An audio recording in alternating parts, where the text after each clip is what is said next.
এডুইন্সের সকল প্রিয় ছাত্রছাত্রীকে ক্লাস 12 এর আরো একটি ভিডিওতে স্বাগত। আজকে আমরা পদার্থবিদ্যার অর্থাৎ ফিজিক্সের ইউনিট 6 কোনটা সেটা হচ্ছে আলোক বিজ্ঞান। সেখানে ফার্স্ট চ্যাপ্টার হচ্ছে আলোর প্রতিফলন। সেখান থেকে ইম্পর্টেন্ট কোয়েশ্চেন জানবো। তাহলে চলো ভিডিওটা শুরু করা যাক এবং তোমাদের সাথে এই ইম্পর্টেন্ট প্রশ্নটা আলোচনা শুরু করা যাক। প্রশ্নে কি বলেছে দেখো, বলেছে সিনেমার পর্দা সাদা ও অমসৃণ রাখা হয় কেন? এর উত্তরটা কি হবে? প্রথমে ব্যাপার হচ্ছে সাদা, এই জায়গাটায় আমরা আসি, এই সাদার পয়েন্টটায় আসি। সাদা অর্থাৎ কি হচ্ছে? সাদা। যদি কালো বা অন্য কোনো কালার রাখা হতো কালো, তাহলে কালো কি করে নেয়? শোষণ। আমরা জানি যে আলোটা আপতিত হয়, কোনো একটা তলে আপতিত হলো, সেই আলোর ঘটনাটা কি ঘটে? তিন ভাবে যায়। প্রথমে প্রতিফলন ঘটে কিছুটার, পুরোটার কিন্তু না, প্রতিফলন ঘটে। কিছুটার অংশ হয় শোষণ ঘটে এবং কিছুটা অংশের প্রতিসরণ ঘটে। এবার প্রত্যেকটার জন্যই ভিন্ন ভিন্ন কন্ডিশনস রয়েছে, সেটা তোমরা জানো। এইবার প্রতিফলনের জন্য তলটাকে কি হতে হবে? সাদা হতে হয়, সব সময় সাদা বা হালকা কালারের। এইবার যদি ডিপ কালার, ডার্ক কালার বা কালোর ক্ষেত্রে কি হয়? শোষণটা ম্যাক্সিমাম হয়ে যায় কার জন্য? কালো কালারের জন্য। কালো কালারের জন্য শোষণটা হয় কি? ম্যাক্সিমাম লেভেলে শোষণ হয়। সেক্ষেত্রে প্রতিফলন প্রায় কি আসে? টেন্ডস টু জিরো, বা প্রায় কত দূর যায়? শূন্য। টেন্ডস টু জিরো, এই জন্য এই সাইনটা দিলাম। তো প্রতিফলন প্রায় শূন্য হয়ে যায়। এইবার তাই সব থেকে বেশি কি আলোর প্রতিফলন ঘটাবে? সাদা কালার। তাই সিনেমার পর্দা রাখা হয় সাদা রঙের। এইবার তারপরের প্রশ্ন কি, যে অমসৃণ কেন রাখা হয়? এইবার সেটা জানার আগে আমাদেরকে জানতে হবে যে প্রতিফলনের কি দুরকম ভাগ আছে। কি ধরনের প্রতিফলন হয়? প্রথম একটা ধরন হচ্ছে নিয়মিত প্রতিফলন, আর একটা ভাগ কি হচ্ছে? বিক্ষিপ্ত প্রতিফলন। তাই তো, কোনটার ক্ষেত্রে কি কাজ করে ভালো করে দেখো। এই নিয়মিত প্রতিফলনের ক্ষেত্রে, এই যে নিয়মিত যে প্রতিফলন, সেটা কার জন্য ঘটে? নিয়মিত প্রতিফলন ঘটে মসৃণ তলে, অর্থাৎ যেটা কিনা আমরা একটা উদাহরণ দিলে দেখতে পাবো আয়নায় বা সমতল দর্পণে।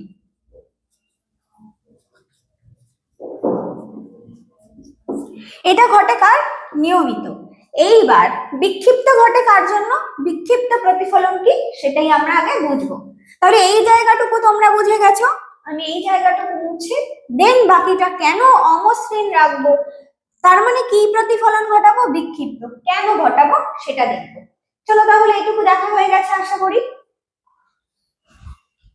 তাহলে এবার আমরা আসছি কোথায়? বিক্ষিপ্ত কেন হয়, অমসৃণ কেন? অমসৃণ তলে কি ধরনের প্রতিফলন ঘটে? বিক্ষিপ্ত। এবার কেন ঘটে সেটাই আমরা আগে দেখব। এইবার যখন নিয়মিত প্রতিফলন হচ্ছে,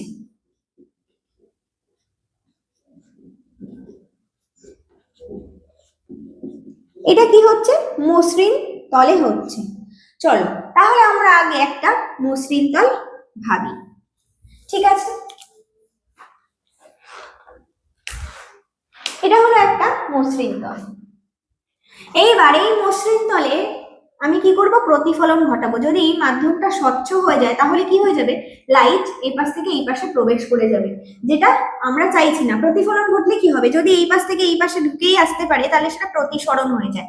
আমাদের প্রতিফলন অর্থাৎ এটাকে অন্য মাধ্যমে পাস করিয়ে দিতে হবে।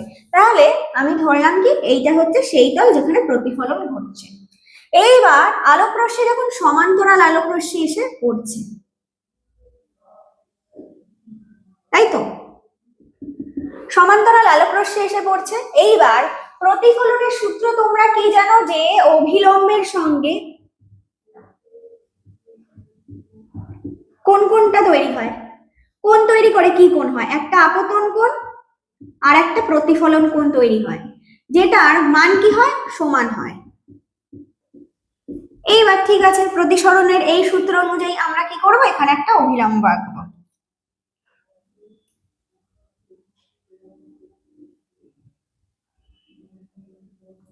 আচ্ছা, এখান থেকে এর ক্ষেত্রে কি হয়ে যাচ্ছে ভালো করে দেখো। এই যে অভিলম্বগুলো আঁকছি, যেহেতু তলটা মসৃণ, তাহলে এদের অভিলম্বগুলো কি হয়ে যাচ্ছে? অভিলম্বগুলো সমান্তরাল। এবার অভিলম্ব আমরা কোথায় আঁকি? এই ধারণাটা তোমাদের আছে আপতন বিন্দুতে, অর্থাৎ যে বিন্দুতে আপতিত হচ্ছে। তাহলে এই আপতন বিন্দুতে অঙ্কিত অভিলম্ব হয়ে যাচ্ছে সমান্তরাল। তাহলে কোণগুলো কি হবে ভালো করে দেখো, প্রতিফলন কোণ যা হয় প্রতিসরণ কোণও তো তাই হয়, তাই তো? তাহলে এই ক্ষেত্রে কি হবে দেখো, ভালো করে দেখো এই জায়গাটা। এইবার যখন এই কোণটা কি হবে, এইখানে যে আই কোণ আছে সেম কোণ করেই কি হবে বেরিয়ে যাবে, অর্থাৎ এই আর কোণটা সেম হবে। এর ক্ষেত্রে কি হয়ে যাচ্ছে, প্রত্যেকটা রশ্মি একে অপরের সমান্তরাল হচ্ছে। কেন? এই যে অভিলম্বের সাথে এগুলো সমান্তরাল রয়েছে, অভিলম্ব, ফলে কি হয়ে যাচ্ছে, এটা হচ্ছে নিয়মিত প্রতিফলন।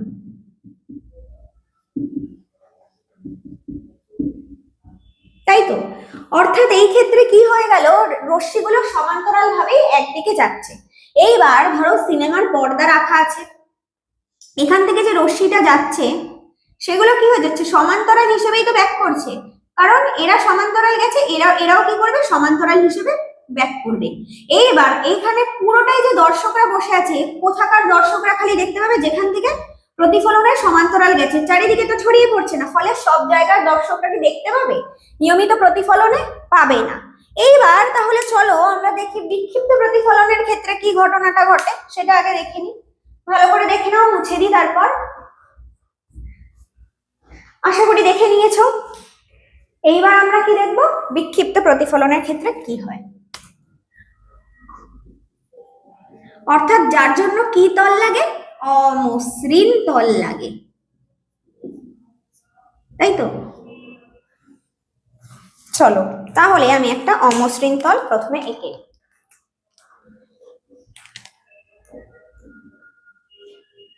আঁকলাম। এইবার এই ক্ষেত্রে যখন সমান্তরাল রশ্মিগুচ্ছ আপতিত হচ্ছে,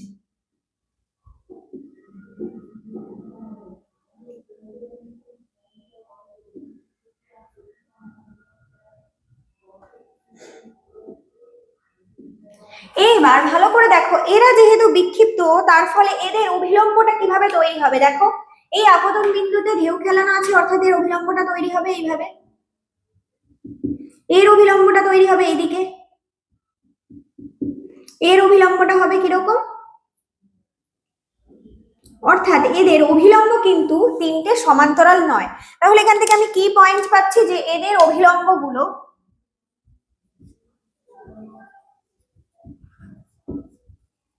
সমান্তরাল নয় বা অসমান্তরাল, তাই তো? সমান্তরাল নয়। এইবার এর সাথেই তো মেনলি কোণটা তৈরি হয়, তাই তো?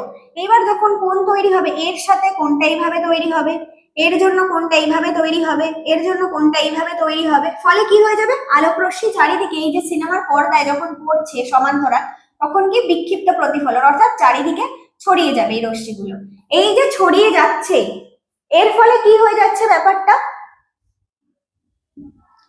ছড়িয়ে গেলে বিক্ষিপ্ত প্রতিফলনে আলোক রশ্মি কি হয়, চারিদিকে ছড়িয়ে পড়ে। তাহলে এখান থেকে আমরা কি পয়েন্ট পেলাম, বিক্ষিপ্ত প্রতিফলনে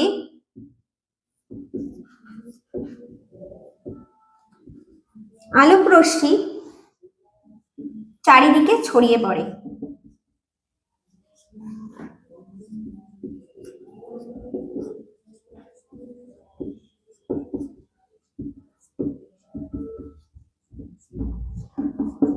এর ফলে কি হয়ে যায় ব্যাপারটা, এই যে চারিদিকে ছড়িয়ে পড়ছে এর ফলে কি হয়, চারিদিকে যেখানেই দর্শক বসুক প্রত্যেকের চোখেই কি হয়, সেম ছবিটা আসে।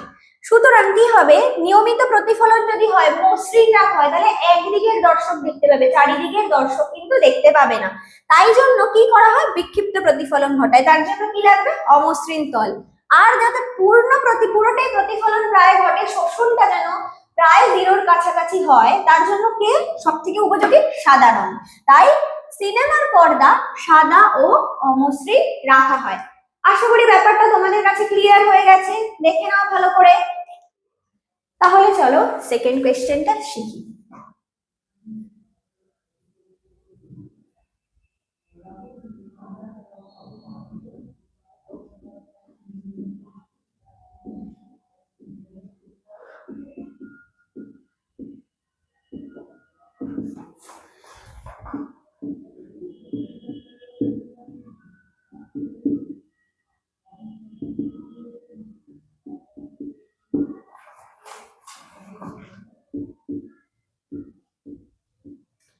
প্রশ্নটা ভালো করে দেখো, সমতল দর্পণে প্রতিফলনের ক্ষেত্রে রশ্মির চ্যুতি কেমন হয়। তাহলে এই ক্ষেত্রে আমাদের কি জানতে হবে, প্রথমে আমরা আঁকি যে একটা রশ্মি যেটা প্রতিফলিত হচ্ছে। চলো, এই রশ্মিটা প্রতিফলিত হলো, এবার আপতন বিন্দুতে আমরা কি আঁকবো, অভিলম্ব। ভালো করে দেখো, এই গেল অভিলম্ব। এবার এর সাথে সেম অ্যাঙ্গেল করেই যাবে কে,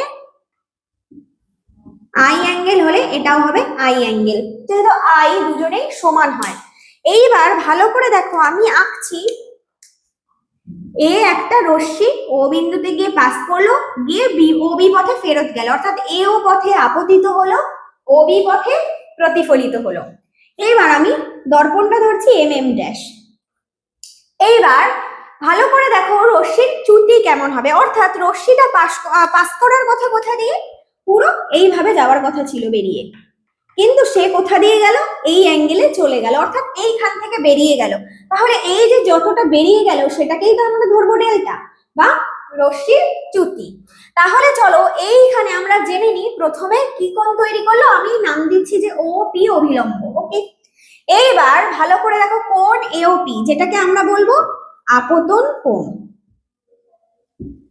যেটাকে আমরা ধরবো আই কোণ। আচ্ছা, এটাকে আমি আরই ধরে নিচ্ছি প্রথমে। কোণ বিওপি, যেটাকে আমরা ধরবো প্রতিফলন কোণ,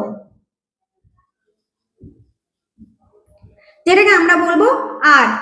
ঠিক আছে, তাহলে প্রতিফলনের সূত্র অনুযায়ী কি হবে, আই ইজ ইকুয়াল টু আর হবে। সুতরাং এই কোণটা কি হয়ে যাবে, কোণ আই ইজ ইকুয়াল টু কোণ আর, অর্থাৎ এই কোণ আর এই কোণ সমান হবে, তাই তো। ভালো করে দেখো, এবার রশ্মির চ্যুতি অর্থাৎ আমি বার করবো কি, ডেল্টা। ডেল্টার মান কি হবে, ভালো করে দেখো কোন কোনটা ডেল্টা, এই যে বিও, এখানে আমি নাম দিয়ে দিচ্ছি কিউ, এই বিও কিউ। এইবার ভালো করে দেখো, এখান থেকে এই যে এও যদি সমান ভাবে চলে যেত, তাহলে এই যে সরল রেখা বরাবর গেলে, এ কিউ রশ্মি হিসেবে গেলে, এও এবং ও কিউ রশ্মি হিসেবে গেলে কত কোণ হতো, সরল রেখা এ ও কিউ হতো কতটা, 180 ডিগ্রি। এইবার আমরা দেখো কি করে বার করবো, এ ও কিউ থেকে এইটুকু যদি আমি বিয়োগ করে দিই, অর্থাৎ এ ও বি, তাহলে আমি পেয়ে যাবো তো কি, বি ও কিউ পেয়ে যাবো। তাহলে কি করব, এ ও কিউ থেকে আমি বিয়োগ করব কাকে, এ ও বি কে। এবার এইখানে এ ও বি মানে কি, ভালো করে দেখো, এ ও বি মানে, এ ও কিউ আমি রাখছি, এ ও বি মানে দুটো কোণ আছে, অর্থাৎ কি এ ও পি এবং বিওপি, দুজনই তো সেম, তাহলে দুটোকেই আমি লিখতে পারি, এটা কি লিখবো, 180 degree minus I plus I, অর্থাৎ কি হয়ে যাবে 2i, তাহলে 180 ডিগ্রি মাইনাস 2i। তাহলে আমরা কি পেলাম, ডেল্টার মান। তাহলে আমাদের প্রশ্নের উত্তর কি পেলাম, যে চ্যুতিটা কি ঘটে delta is equal to 180 degree minus 2i। এটা কার ক্ষেত্রে, সমতল দর্পণের ক্ষেত্রে। আশা করি বুঝতে পেরে গেছো, কোনো প্রবলেম নেই এই জায়গাটুকুতে। তাহলে এটাই ছিল আজকের প্রশ্ন উত্তর, ভালো করে দেখে নাও। এটা ছাড়াও যদি এই অধ্যায়ে অন্য কোনো কোয়েরি থেকে থাকে সেটা অবশ্যই কমেন্ট করে জানিও, পরবর্তী ভিডিওতে তাহলে তার সলিউশন নিয়ে আসবো। আশা করি তোমাদের ভিডিওটি ভালো লেগেছে, তাহলে অবশ্যই লাইক কমেন্ট ও শেয়ার করতে ভুলবে না। এছাড়াও যারা এখনো চ্যানেলটিকে সাবস্ক্রাইব করোনি, অর্থাৎ আমাদের এডুইন্স ইউটিউব চ্যানেলকে, তারা অবশ্যই সাবস্ক্রাইব করে দেবে এবং পাশে থাকা বেল আইকনটা ক্লিক করে দেবে, যাতে নতুন কোনো ভিডিও আসলেই নোটিফিকেশন প্রথমেই তোমরা পেয়ে যাও। এছাড়াও আমাদের ফেসবুক পেজ রয়েছে এডুইন্স, সেটিকে লাইক কমেন্ট ও শেয়ার করতে ভুলবে না। ধন্যবাদ। Edwins, learn, grow, succeed.